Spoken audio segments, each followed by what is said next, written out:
आदि सतगुरु, सर्व आत्माओं के सतगुरु, सर्व सृष्टि के सतगुरु, सतगुरु सुखराम जी महाराज ने धन्य हो, धन्य हो, धन्य हो। हमारा विषय चल रहा है सतगुरु मेहर का अंग। तो सभी को चितमन देकर ध्यान से सुनना है। आज 8वां भाग है। पिछली सत्संग में हमने समझा कि सतगुरु की मेहर भोले पर कैसे होती है। जो हंस स्वभाव से भोला है, जो होण काल के ज्ञान की भारी बातें भी नहीं समझता और सत्स्वरूप विज्ञान को भी नहीं समझता है, उसमें ज्ञान को समझने की, तर्क वितर्क करने की क्षमता नहीं है, उसे सत्स्वरूपी सद्गुरु का ज्ञान मिल जाता है तो वो बिना कोई संदेह किए अंतर मन से उस ज्ञान को धारण कर लेता है। तो सद्गुरु को शिष्य का निजमन चाहिए, जो अंतकरण देता है और अकबक प्रेम आता है और सद्गुरु की मेहर हो जाती है। तो सद्गुरु उसके गुरु महाराज फरमाते हैं कि उस भोले के अंग लक्षण नहीं देखे जाते हैं। ऐसे भोले शिष्य को देखकर सद्गुरु को आनंद आता है कि ये काल की चपेट से निकल जाएगा। ये तो हो गई भोले शिष्य की बात। ठीक इसके विपरीत ज्ञानी शिष्य पर सद्गुरु की मेहर इस तरह से नहीं होती है। जिस तरह से भोले पे होती है ना, वैसी मेहर ज्ञानी पे नहीं होती है, क्योंकि ज्ञानी वो सद्गुरु में नित्य अंतर बना रहता है, एक रेसा रहता है, उनके बीच में अंतर रहता है। इस कारण से वो सद्गुरु के वश में कभी नहीं होते हैं, या यूं कहें कि सद्गुरु को निजमन नहीं देते हैं। क्यों नहीं देते हैं कि ज्ञानियों में भारी भ्रम बना रहता है। ज्ञानी शिष्य होते हैं, वो सद्गुरु की शरण में तो आते हैं, साथ में रहने पे भी वो क्या करते हैं, अन्य ज्ञान को गुरु महाराज के ज्ञान से ज्यादा समझते हैं, भारी समझते हैं कि बड़ा समझते हैं। इससे सद्गुरु के प्रति नित्य अंतर उनके बना रहता है। वो अंतर मिटता नहीं है, वो रेसा मिटता नहीं है। तो वो निज नाम कुदरत कला शिष्य में प्रकट नहीं होती है, वो निअंशर प्रकट नहीं होता है। इसलिए गुरु महाराज इसके लिए शिष्य में ही दोष बताते हैं। वो दोष सद्गुरु में नहीं है, वो दोष किस में होता है, शिष्य में होता है। तो आज की सत्संग में गुरु महाराज हमें समझाते हैं कि ज्ञानी शिष्य को क्या करना चाहिए, उसको क्या करना पड़ेगा जिससे सद्गुरु की मेहर उस पर हो जाए। तो आज के समय में हम देखें, हम सभी जो भी जुड़े हुए हैं, 100-150 जितने भी लोग हैं, हम देखें हमारे अंदर ज्ञानी कितने हैं और भोले कितने हैं। तो आज के समय में देखें तो सभी तर्क वितर्क करने वाले हैं, कोई इक्का दुक्का ही होता है 100 में से कि जो भोला है। तो आज शिष्य के स्थान पर कौन है, हम सभी हैं।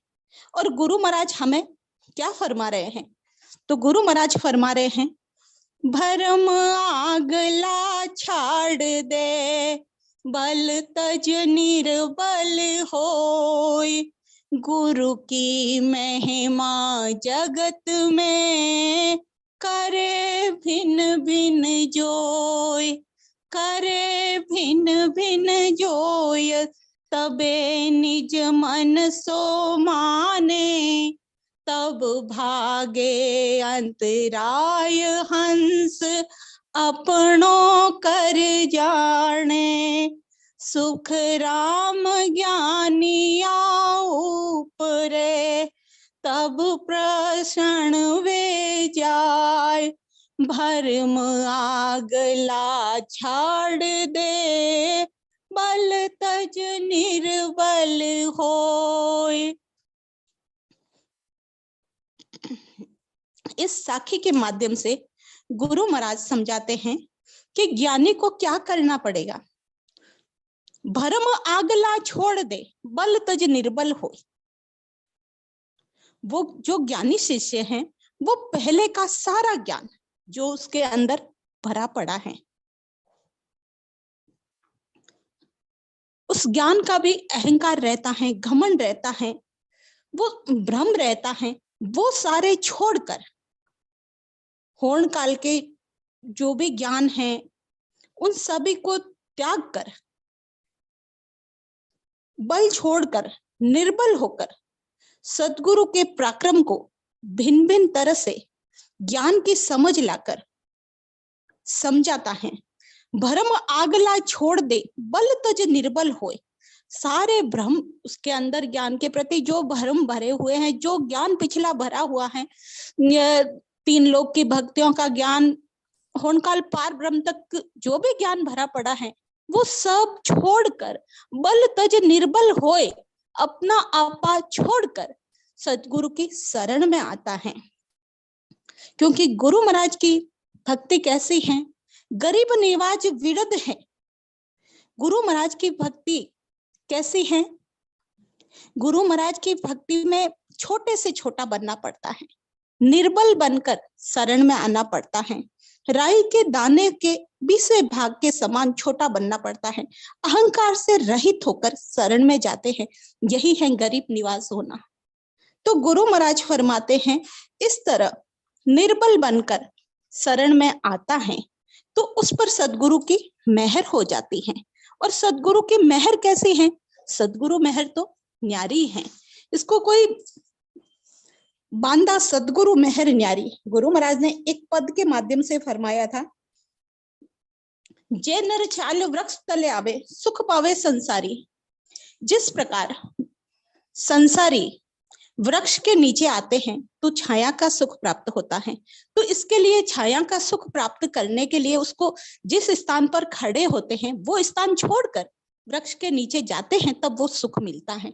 तो ऐसे ही गुरु महाराज फरमाते हैं कि सर्व धर्म आगला छोड़े, ज्ञान ध्यान सब भाया, निज मन असत जान कर तजिया, तब शरणे नर आया। जो भी सब साधन ज्ञान ध्यान जो आगे करते थे वो शिष्य करता था, उसको छोड़कर निज मन से उसको असत जानकर छोड़ता है और सद्गुरु की शरण में आता है, तब वो रीति बनती है, तब सद्गुरु की मेहर शिष्य पर होती है। और गुरु महाराज क्या फरमाते हैं कि ऐसे ही सद्गुरु का शरण सत्य जानो, और सभी चीजें संसार में हैं वो कैसी हैं? शुभ हैं। अमृत में कोई दूसरी चीज मिल नहीं सकती, अमृत होता है। संसार में जो भी चीजें होती हैं शुभ भी होती हैं, अशुभ भी होती हैं, पर अमृत का एक ही गुण होता है कि वो अमर करता है। वैसे ही ये सद्गुरु का ज्ञान है जो दूसरी चीजों में मिक्स नहीं होता है, ये केवल ज्ञान है, ये अमृत के समान है जो अमर करता है। क्या करता है? आवागमन से छुड़ाता है जीव को। सद्गुरु की शरण कैसी है? सद्गुरु की शरण में एक बार कोई आ गया तो उसका जीव का सदा सदा के लिए जन्म मरण का चक्र छूट जाता है। तो गुरु महाराज फरमाते हैं कि जैसे अग्नि संग चीज नहीं राखे, कम जाफा कोई माही, यूं सद्गुरु वचन माय नहीं मावे, ज्ञान आगले काई। जैसे अग्नि के अंदर हम सभी देखते हैं कि अग्नि जब प्रज्वलित होती है तो वो कोई गुण नहीं देखते, जो भी अच्छी बुरी जो भी चीज होती है वो उसमें नष्ट हो जाती है, राख बन जाती है। तो वैसे ही जो अशुभ शुभ करनियां हैं वो नहीं देखी जाती हैं। गुरु महाराज के ज्ञान में शिष्य निर्बल बनकर जब आता है, सारे आगे के जो ज्ञान है वो छोड़ देता है। अग्नि में जैसे अच्छा बुरा जो भी डालो सब अपना रूप बना लेती हैं, इसी तरह सद्गुरु के अनुभव वचनों में अगला ज्ञान नहीं ठहरता है। इसमें क्या होता है? गुरु महाराज का ज्ञान जब धारण करते हैं तो वो सब छूट जाता है, स्वतः ही छूट जाता है। तो गुरु महाराज फरमाते हैं कि वो सभी अंतकरण से छोड़कर निज मन से सद्गुरु का बनते हैं तो सारे भ्रम मिट जाते हैं और सारा वो पुराना जो भी कर्म रूपी कचरा है जीव का वो मिट जाता है, सारे कर्म मिट जाते हैं, सारे भ्रम मिट जाते हैं, सद्गुरु की मेहर हो जाती है, ने अंशर प्रकट हो जाता है। ये कब होता है? जब सद्गुरु की मेहर होती है तब होता है। आ कुदरत कला मेहर सद्गुरु की सत स्वरूप पर जाही, या में ज्ञान धर्म नहीं भावे, होण काल बस नहीं, इसमें दूसरे कोई क्रिया करनिया नहीं आती, ये होण काल के बस में नहीं है, होण काल से परे वो सत्स्वरूप का देश है। तो गुरु महाराज क्या फरमाते हैं कि भ्रम आगला छोड़ दे, बल तज निर्बल होए। सारे भ्रम छोड़ देगा, बल छोड़कर निर्बल हो जाएगा, सदगुरु की शरण में जाएगा। आगे क्या बताते हैं, ये तो एक बात हुई। आगे बताते हैं गुरु महाराज कि वो ज्ञानी शिष्य पहले तो सारे भ्रम छोड़ देगा, निर्बल बनकर गुरु की महिमा जगत में करे भिन्न भिन्न जोय। और वो क्या करेगा, ज्ञानी तो है, ज्ञान की समझ तो उसको होती है, तो उसको क्या करना है, गुरु की महिमा जगत में करे भिन्न भिन्न जोय, तबे निज मन सो माने, तब भागे अंतराय हंस अपनों कर जाने। तो गुरु महाराज फरमाते हैं कि ज्ञानी शिष्य पूर्व के सारे भ्रमों को छोड़कर निर्बल बनकर गुरु की शरण में आता है, और सदगुरु की शरण में आकर सदगुरु सुखराम जी महाराज के ज्ञान को सामने रखकर गुरु महाराज की महिमा करता है, गुरु महाराज के ज्ञान की महिमा करता है। आज गुरु महाराज के शिष्य के स्थान पर कौन है, हम सभी हैं। तो ये किसके लिए है, हम सभी के लिए। हम में से कोई भोला भाला है ज्ञानी और कोई ज्ञानी शिष्य है, दोनों तरह के शिष्य हैं। तो गुरु महाराज के ज्ञान को हम सभी के लिए गुरु महाराज फरमाते हैं, जो गुरु महाराज का ज्ञान हमने धारण कर रखा है, हम सभी राम सभा के जो भी सदस्य हैं, हम सभी के लिए, हमें संसार के जीव जो काल के मुख में है उन्हें बाहर निकालने के लिए वो गुरु महाराज का ज्ञान, उसकी महिमा मंडन करना है, वो ज्ञान सभी के सामने रखना है।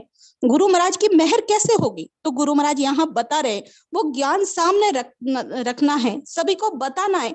कोई ये नहीं समझे कि मैं नहीं कर सकता, ऐसा नहीं समझना है।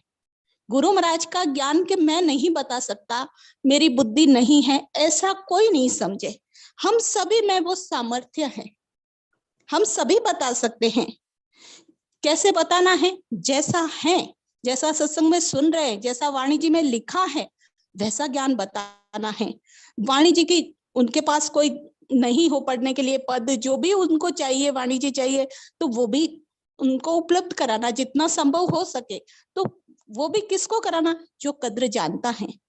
और नए अक्षर के बारे में बताना, कैसे नए अक्षर प्रकट होता है अन्य भक्तियों में और इस भक्ति में कैसे अंतर है, ऐसे ज्ञान सभी के सामने रखना है। और वो हम सभी जो भी आज 2-3 साल से सत्संग सुन रहे हैं, आप सभी में वो सामर्थ्य है, आप सभी वो ज्ञान बता सकते हैं। कोई ऐसा नहीं समझे कि मैं नहीं बता सकता, मैं नहीं कर सकता, सभी में वो सामर्थ्य है। गुरु महाराज ने क्या फरमाया है कि निर्मल ज्ञान सुनाओ जो डर मत रखो कोई, निर्मल ज्ञान सुनाओ जो डर मत रखो, निर्मल हो बनकर ज्ञान सुनाना, कोई तरह का डर नहीं रखना, गुरु महाराज का ज्ञान सभी के सामने रखना। तो गुरु महाराज फरमाते हैं कि ने अक्षर में रमो, राम राम में रात दिन रमो, नहीं रम सको तो गुरु महाराज की महिमा करो। कुछ ऐसा करेंगे तभी वो गुरु महाराज की मेहर होगी शिष्य के ऊपर। तो गुरु की महिमा भांति भांति से करने लगेगा शिष्य। जब गुरु की महिमा करने लगेगा, भांति भांति से ज्ञान बताएगा, सभी के सामने रखेगा, तब शिष्य के निज मन से, शिष्य को निज मन से गुरु को, शिष्य अंतःकरण से सदगुरु को मानने लगेगा, उसके सदगुरु के प्रति अंतःकरण से निज मन से उसकी प्रीति होगी, वो निज मन देगा सदगुरु को, तब भागे अंतराय हंस अपनों कर जाने। तब गुरु महाराज फरमाते हैं, ऐसे ज्ञानी के प्रति सदगुरु के निज मन में जो अंतर पड़ा था वो अंतर मिट जाता है, वो अंतर मिट जाता है, तब सदगुरु की मेहर हो जाती है। तो वो अंतरा क्या है, वो अंतर क्या है, वो अंतराय कौन कौन से हैं? गुरु महाराज ने फरमाया है कि तब भागे अंतराय हंस अपनों कर जाने। वो अंतराय कौन कौन से हैं? तो राधा किशन जी सेठ साहब ने 9 अंतराय बताए जो शिष्य और सदगुरु के बीच में होते हैं।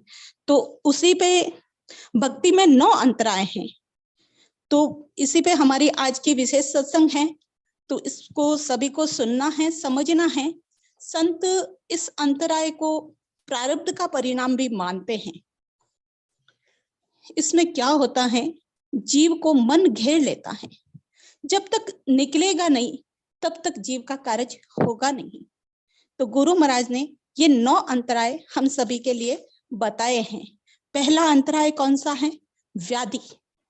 व्याधि किसे कहते हैं? आदि, व्याधि और उपाधि। व्याधि है तन का रोग, इस शरीर के दुख। इस शरीर के दुख कैसे हैं? हम सभी जानते हैं, हम सभी के, किसी के पांव दुख रहा है, किसी के हाथ दुख रहा है, किसी के कमर में दर्द है, किसी का सर दुख रहा है, कुछ न कुछ पीड़ा शरीर में होती है, उसको कहते हैं व्याधि। तो उस व्याधि के रहते, जैसे किसी के घुटने में दर्द हो रहा है, कमर में दर्द हो रहा है, सीधे बैठने में तकलीफ है, तो अब प्रश्न ये उठता है कि इन सब के रहते हम सुमिरन कैसे करें, इस व्याधि रूपी अंतराय को कैसे मिटाएं? तो इसका उत्तर ये है कि जैसे क्या होता है कि हम संसार के कार्य करते हैं, तब तो हमें, मैंने देखा, घंटा बैठ के बातें कर रहे हैं, संसार के कामों में इधर उधर ध्यान दे रहे हैं। सिमरन करने के लिए कहते हैं कि 11 मिनट बैठ के सिमरन करो, तो क्या कहते हैं, मेरे तो पाँव में दर्द बहुत होता है, बैठा नहीं जाता, कैसे सिमरन करें? तो ऐसा हमारे अंदर हमने मानसिकता बना रखी है। तो गुरु महाराज, जैसे कोई आग लग गई, आग लग गई तो क्या करेंगे? हम भाग के नहीं जाएंगे, ये देखेंगे कि मेरा पाँव दुख रहा है, हाथ दुख रहा है या कमर दुख रही है, ये तो नहीं देखेंगे ना, हम भागेंगे ना। तो विचार कीजिए, ये याद नहीं रहेगा कि पाँव दुख रहा है, हाथ, अपनी जान बचाने की चिंता प्रमुख हो जाएगी, तो व्याधि का विचार बाद में आएगा। ठीक इसी तरह हम सभी के सर के ऊपर क्या है? काल रात दिन मंडरा रहा है। हम सभी जानते हैं, सत्संग में बार बार सुनते भी है, देख भी रहे हैं, प्रैक्टिकल भी देख रहे हैं, फिर भी हमारी बुद्धि कैसी हो गई है? काल के वशीभूत है। इसीलिए सत्संग का प्रभाव भी हम पर नहीं होता है। नित्य सत्संग भी सुनते हैं, फिर भी उसका प्रभाव नहीं हो रहा है। तो हमें ये अंतराय मिटाना है। जैसे जिसका शरीर माने, जैसे कोई नीचे नहीं बैठ सकता, तो चलो जो पटाखा है या जो भी बैठने के लिए पिलंग है उस पे बैठे और वहां बैठकर करें, अच्छे से आसन लगाए, नीचे बिछाने के लिए रखें। और कोई है कि आलती पालती लगाकर नहीं बैठ सकता, पाँव में दर्द है, तो लंबे कर कर बैठे। और जिसमें कि जो कोई बुजुर्ग है, एज ज्यादा है या तकलीफ है, तो उसके लिए है, गुरु महाराज ने बताया है। ऐसे जैसे भी आयु अधिक है या किसी कारण से ऐसी तकलीफ हो रही है, तो जो जिस तरह से हो सकता है संभव, वैसे बैठे, वैसे गुरु महाराज का सिमरन करें। जैसे भी आपकी स्थिति, जैसे आपको लगे कि मैं आराम से बैठ सकता हूं, तो वैसे समाधान निकालें, तभी हमारा ये अंतराय मिटेगा। तो गुरु महाराज के ज्ञान की समझ लाकर हमें ये अंतराय कम करना है। दूसरा अंतराय है, पहला तो हो गया व्याधि, दूसरा है साधना में अप्रवृत्ति। साधना में अप्रवृत्ति यानी अनासक्ति, या यूं कहें साधना में रुचि नहीं होना। जैसे सत्संग में, सुमिरन में आनंद नहीं आता है, बैठते हैं सत्संग में जाके सुमिरन भी करते हैं पर आनंद नहीं आता है। ऐसा कई भाई बहनों के साथ होता है, कभी कभी हमारे साथ भी हमने देखा होगा, ऐसा होता है। तो फिर क्या होता है, सुमिरन के प्रति अरुचि जागृत हो जाती है, रुचि नहीं रहती है सुमिरन के प्रति। तो इस अंतराय को मिटाने के लिए हमें क्या करना है? समय जैसे अब बना रखा है, 2 घंटे शाम के समय, 3 घंटे, ऐसे स्वभाव बनाना है। ये क्यों रखा है सिमरन का? कि इससे सभी का स्वभाव बन जाए कि ये समय हो गया, मुझे बैठना है। और क्या करना है कि इसको सुरुचिपूर्ण बनाने के लिए, जैसे अभी हम सभी की सत्संग हो रही है, वैसे आपके घर के आसपास कोई हो रामस्नेही, तो 5-7 लोग मिलकर चर्चा करना, शब्द भेद के विषय पर करना, कैसे, कहाँ पर क्या अनुभूति हो रही है, ये चर्चा करना। और हम कहाँ से आए हैं, कहाँ जाना है, मनुष्य तन क्यों मिला है, हमारा गंतव्य कहाँ है, जहां जाना है, वो हमेशा हमें याद रहना चाहिए। ऐसी जगत की मान मर्यादाओं को, जैसे हम क्या करते हैं, इसमें तो रुचि और अरुचि देखते हैं, पर जगत की मान मर्यादाओं में रुचि या अरुचि देखते हैं क्या? हमें कहीं जाना है, हमारी इच्छा नहीं है, फिर भी हम जाते हैं। लोग क्या कहेंगे, हमारे परिवार वाले क्या कहेंगे, कोई बुरा तो नहीं मान लेगा, उसके लिए हम कितनी चिंता करते हैं। तो इसमें रुचि नहीं भी होती है तो भी वो कार्य करते हैं। तो हमें इसको भी हमें ऐसे बनाना है, रुचिपूर्ण बनाना है। संतों से चर्चा करो, सत्संग सुनो, गुरु महाराज के ज्ञान से जुड़ो, गुरु महाराज के वाणी जी का पठन करो, तब हमें साधना की जो अप्रवृत्ति है वो दूर होगी। जैसे हम क्या करते हैं, संसार के तो पूरे परफेक्ट रहते हैं, जगत में क्या करते हैं, कहीं भी कुछ भी करना है अरुचि रुचि नहीं देखते हैं। वैसे ही परमात्मा को भजन में करने में कसर क्यों रखे? तो गुरु महाराज एक पद में बताते हैं, देखो रे देखो साधु मत जगत की, हर को जाने भोला बे। देखो रे देखो साधु मत जगत की, हर को जाने भोला बे। लल फल माया रे जायर लेवे, ऐसा है ज्ञानी गोलाबे। जुग मर जादन चूके तिल भर, मन जाता कोई कोई बे। भगत माया का सरदस गाड़ा, रज भर भोजन होई बे। कैसी मति रहती है जगत की, मति कैसी रहती है कि हर परमात्मा की भक्ति में तो लल फल में कि परमात्मा रीच जाएगा, प्रसन्न हो जाएगा, ऐसे करते हैं। और जुग मर्यादा न चुके तिल भर, जुग की मर्यादा रखने के लिए तिल भर भी कसर नहीं रखते हैं। भगत माए कसर 10 गाड़ा, भक्ति में तो 10 गाड़ा कसर रहे तो भी कोई चिंता नहीं, और जुग मर्यादा में तिल भर भी कसर नहीं होती रखते हैं। तो अब इस अंतराय, इस साधना में अप्रवृत्ति को कैसे मिटाएं? तो इसके लिए गुरु महाराज फरमाते हैं,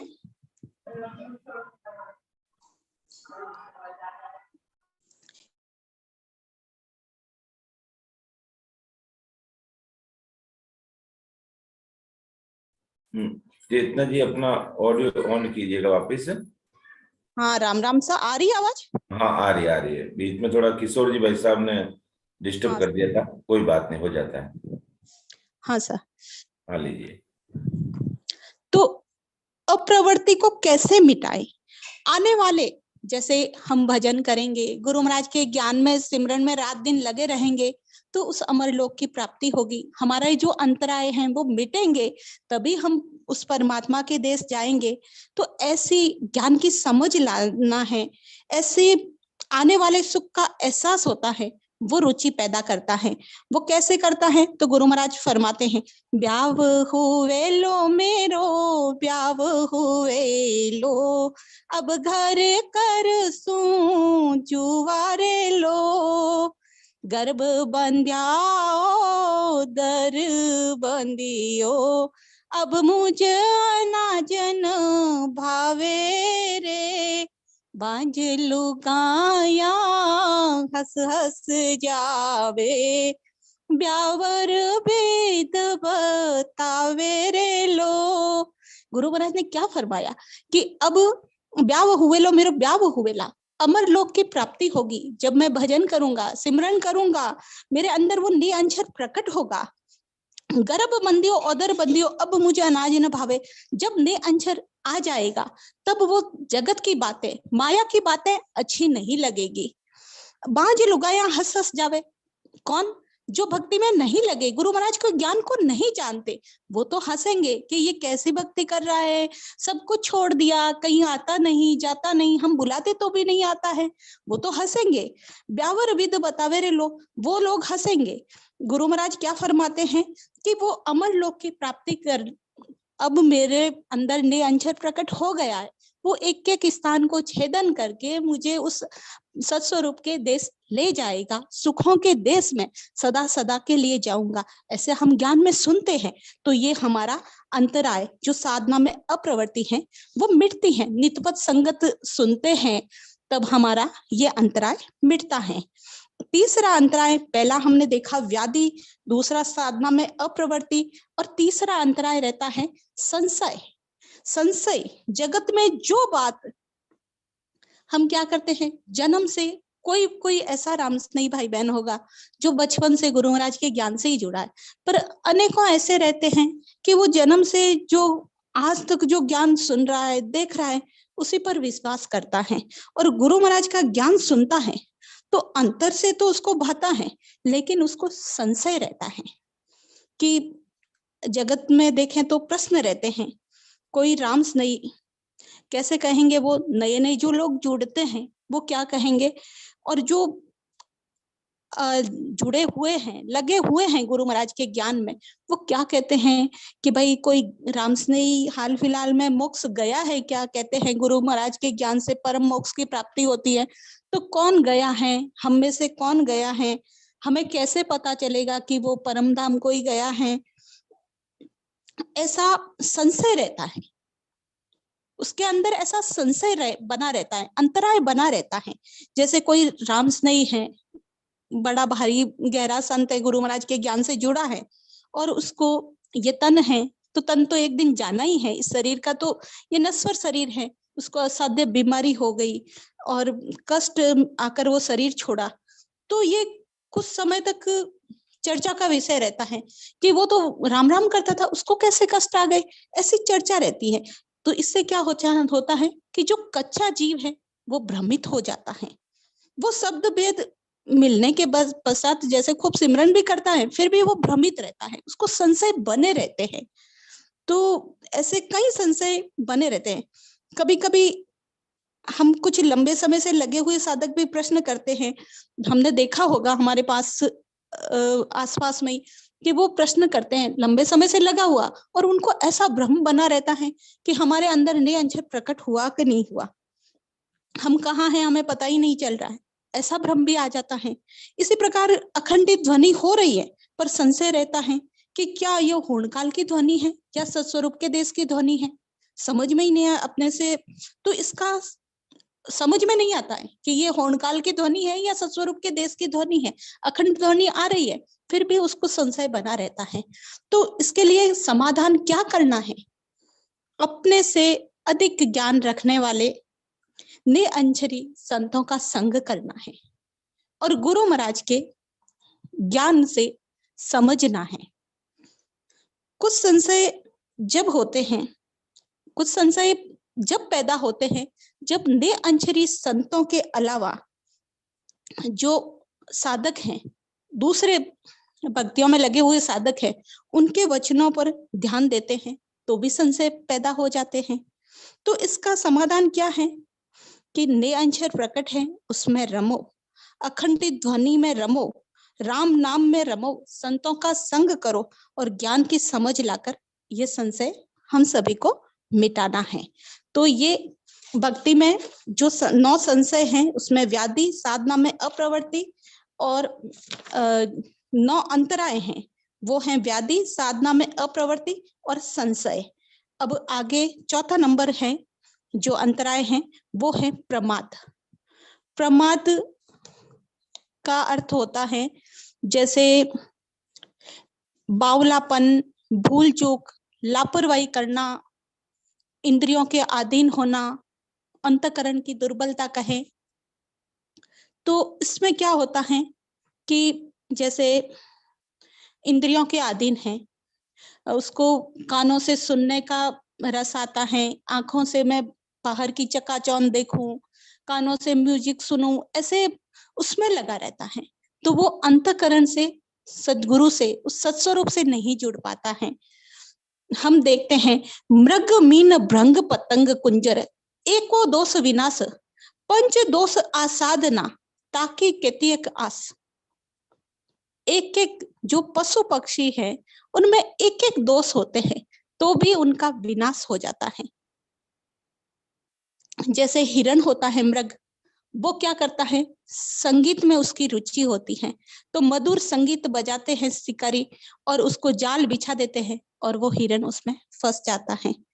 मीन मछली जो खाने में मुंह का स्वाद, उसके लिए वो खाने के लिए आती है और वो कांटा उसके मुंह में फंस जाता है और वो पकड़ी जाती है और उसको मलना पड़ता है। भृंग, भौरा, उसको गंध का सुख चाहिए तो वो फूल में बंद हो जाता है और प्राण पंखेरु उसके उड़ जाते हैं। पतंगा, जो आंखों का सुख, उसके लिए वो अग्नि में पड़ जाता है और अपने आप को प्राण न्यौछावर कर देता है। कुंजर, हाथी, जो स्पर्श दोष के कारण जब शिकारी हाथिन का फोटो लगा देते हैं और आगे खाई खोद देते हैं, वो समझते हैं कि हाथिन है और वो खाई में गिर जाते हैं और उसको पकड़ के ले जाते हैं। तो इस जानवरों में, पशु पक्षी में देखें, एक एक दोष से इनका नाश हो गया। तो हम जो जीव है उसमें पांचों दोष विद्यमान है, तो उन दोषों को कैसे दूर करें? तो संतों ने बताया है कि एक मटकी है, उसमें 5 छेद है, तो उसमें पानी कैसे रहेगा, उसके अंदर वो कैसे इकट्ठा होगा? तो इसके लिए क्या करें, उस जल में ही उसको डुबो के रखें, पानी के अंदर ही उस मटकी को डुबो के रखें, तब वो बाहर नहीं निकलेगा। तो पानी के अंदर कैसे डुबोना है?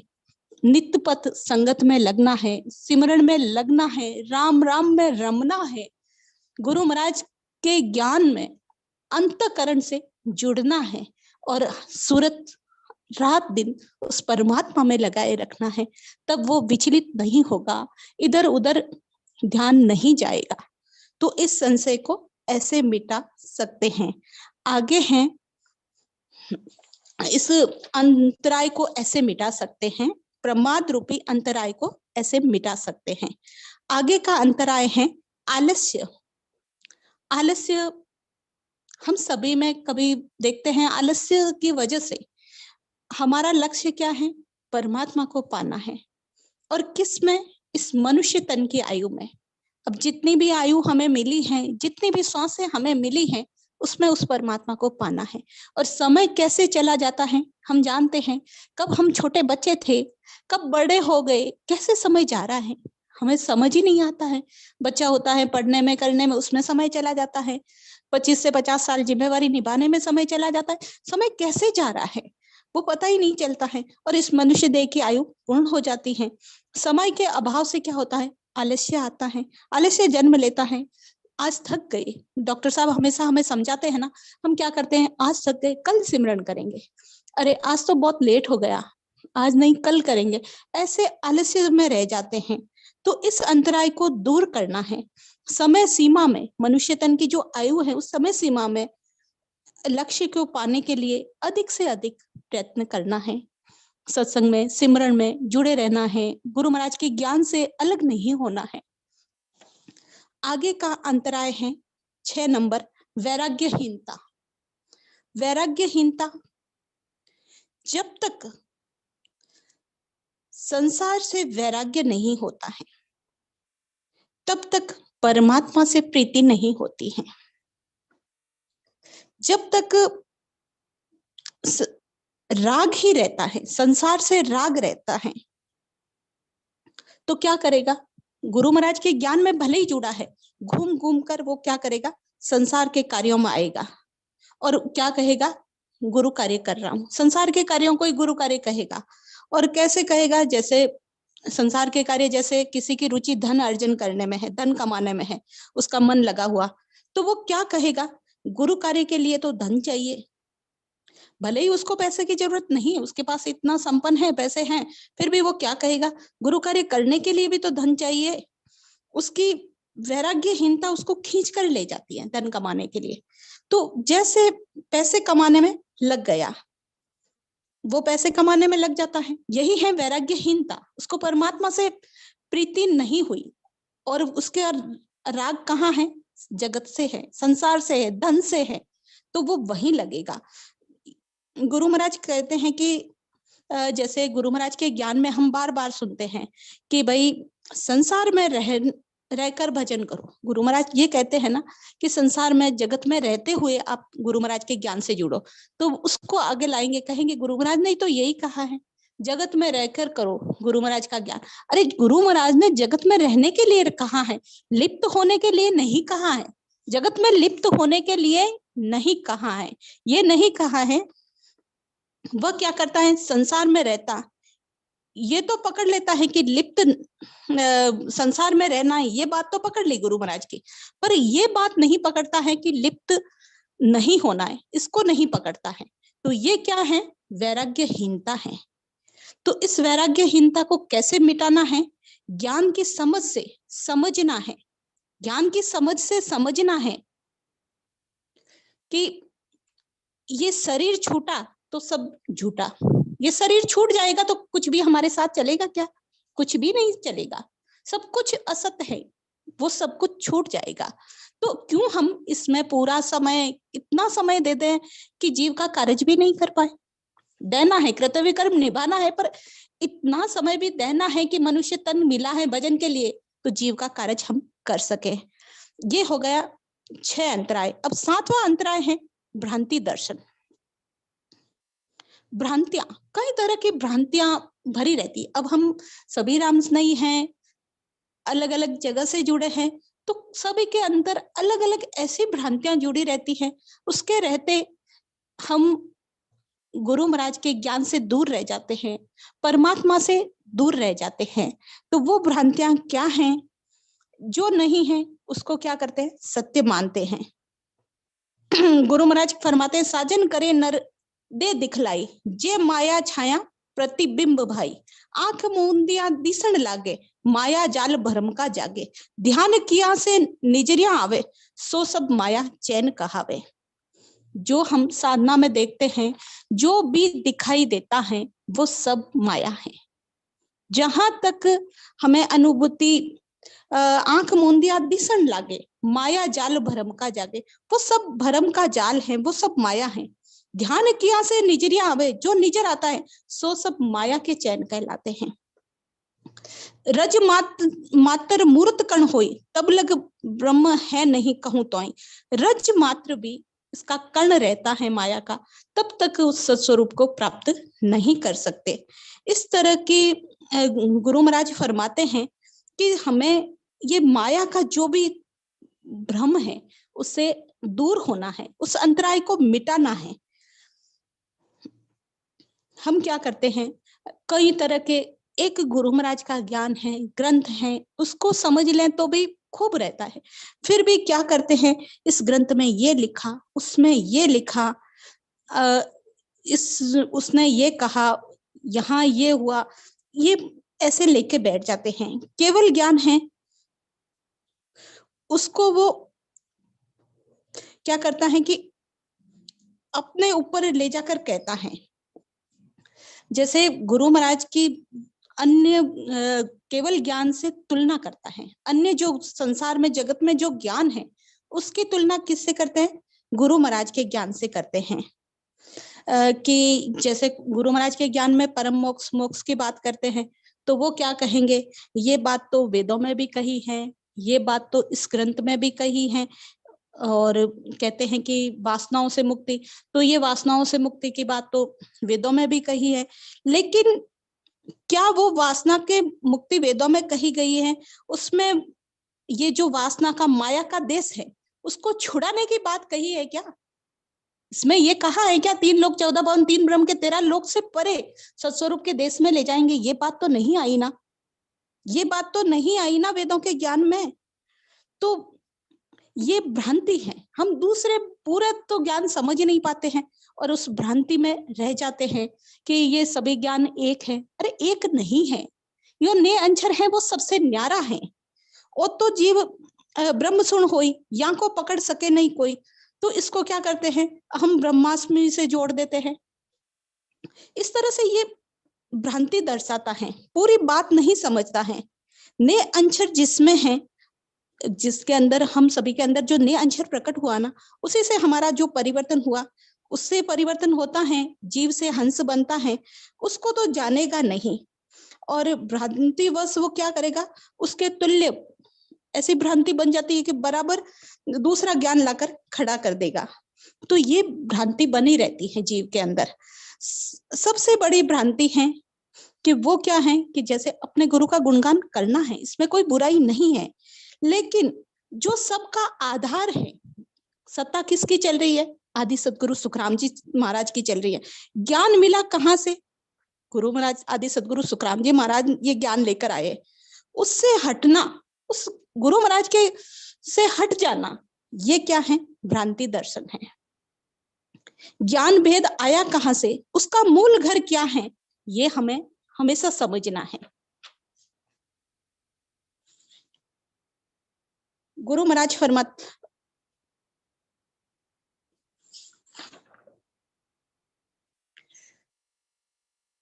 और कोई भ्रांतियां, जैसे जहां से ज्ञान आया, जो बात गुरु महाराज ने कही उसे और के तुलना में लाकर खड़ा करना, ये भी एक बड़ी भारी भ्रांति है। जो बात गुरु महाराज ने कही वो अन्य स्थान पर उल्लेख आया, उसको उसके समकक्ष लाकर खड़ा करता है, तो ये भी भ्रांति है।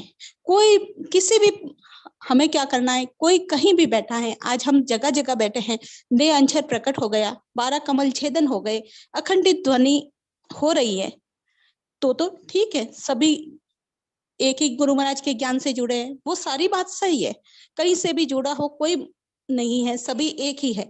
लेकिन ऐसा नहीं हो रहा है, तो गुरु महाराज आदि सदगुरु सुखराम जी महाराज के ज्ञान से जुड़ना है, क्योंकि वह व्यक्ति समझ नहीं पाता है, ज्ञान दूसरे से समझकर ज्ञान को समकक्ष लाकर खड़ा कर देता है।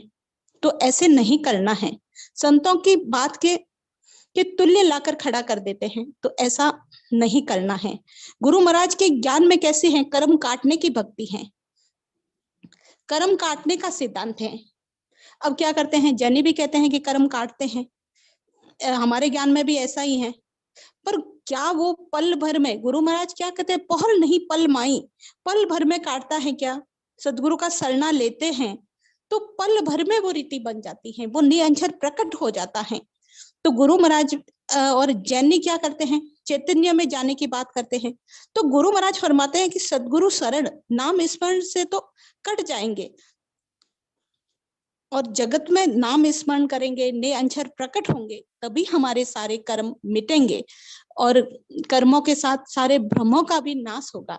नहीं तो ये भ्रम जीव के अंदर लगे रहते हैं, वो सारे भ्रम कैसे मिटेंगे, सत्संग सुनेंगे, आदि सदगुरु जो जिसके अंदर परमात्मा प्रकट है, और क्या भ्रम रहते हैं हमारे, कि जैसे जो परमात्मा प्रकट है वो संत हैं, जिसके अंदर परमात्मा निअंशर प्रकट है, 12 कमल का छेदन हो गया है, वही हम धाम मानते, वही धाम है, चलता फिरता धाम है वो। लेकिन जगत में भ्रांति रहती है, धामों को महत्व देते हैं, और केवल ज्ञानी है वो किसको देते हैं, संतों को महत्व देते हैं। चलते फिरते जो धाम है वो है संत जगत में। अभी कोई पूछे कि परमात्मा कहाँ है, तो वो माया में नहीं है, पत्थर में नहीं है, ये हमेशा जो शरीर है इसमें जब तक वो चैतन्य है तो उसके अंदर है परमात्मा।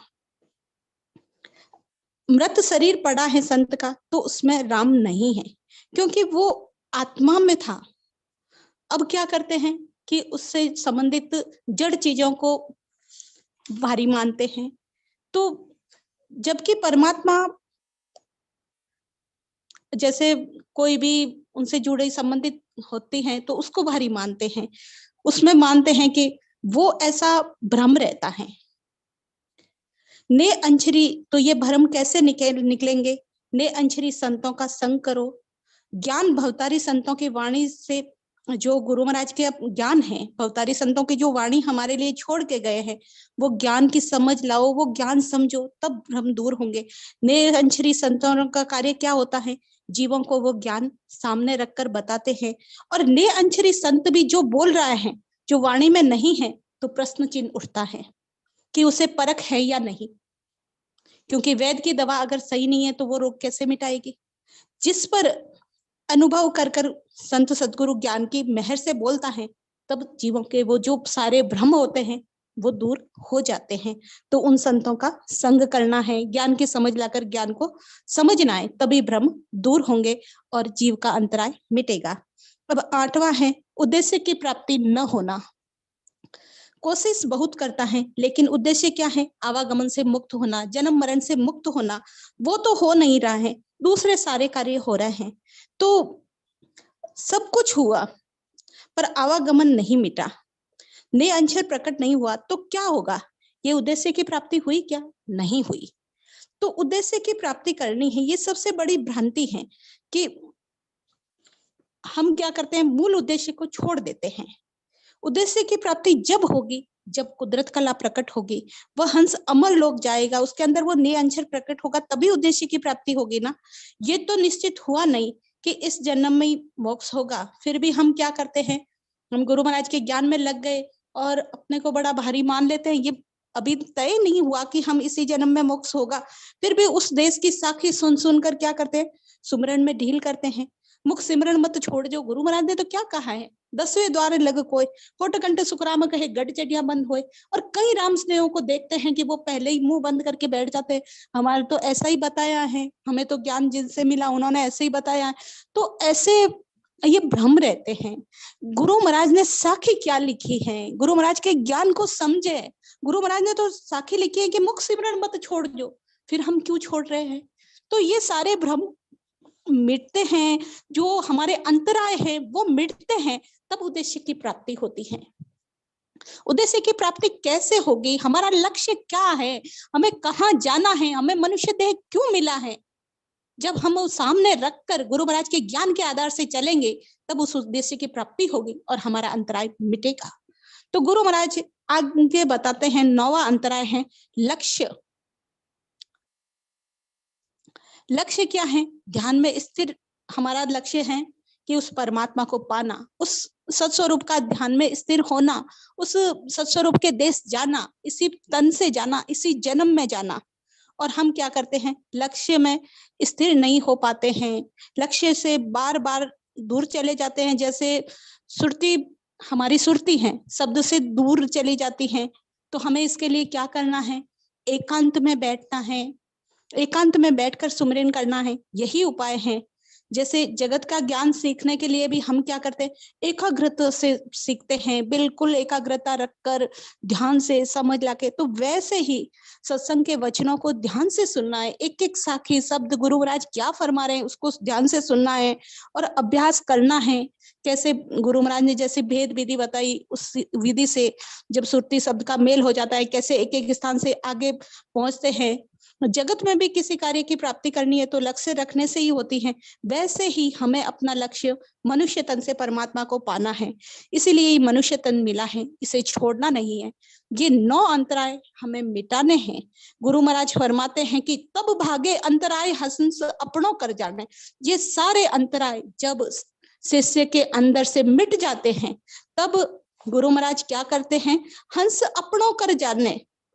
ऐसे ज्ञानी के प्रति सदगुरु के निज मन में जो अंतर पड़ा था, जो ज्ञानी शिष्य था उसके अंतर पड़ा था, निज मन से वो अंतर पड़ा था, वह अंतर मिट जाता है। और ये हंस सदगुरु का यानी सत्स्वरूप का है, ये समझकर ऐसे हंस पर गुरु महाराज क्या समझते हैं कि ये गुरु महाराज का हंस है, ये गुरु महाराज का जीव है, यानी सत्स्वरूप का है। ऐसा समझकर ऐसे हंस पे सदगुरु का निज मन अपने आप प्रसन्न हो जाता है तथा शिष्य में नाम कला जागृत हो जाती है और वह ज्ञानी जीव सदा सदा के लिए काल से मुक्त हो जाता है। इसीलिए गुरु महाराज फरमाते हैं कि भ्रम आगला छोड़ दे, बल तज निर्बल होए। यही बात आगे की कुंडलियों में भी गुरु महाराज समझा रहे हैं, जो हम आगे लेंगे। तो ये 9 अंतराय हैं, तो ये हम सभी को मिटाने हैं। और गुरु महाराज ने जो बताया है कि ज्ञानी शिष्य ज्ञान की समझ लाके ज्ञान सभी के सामने रखे, ज्ञान की महिमा मंडन करे, तो वो सभी बातें हम सभी के लिए हैं। हमें समझना है, गुरु महाराज के ज्ञान के आधार से चलना है।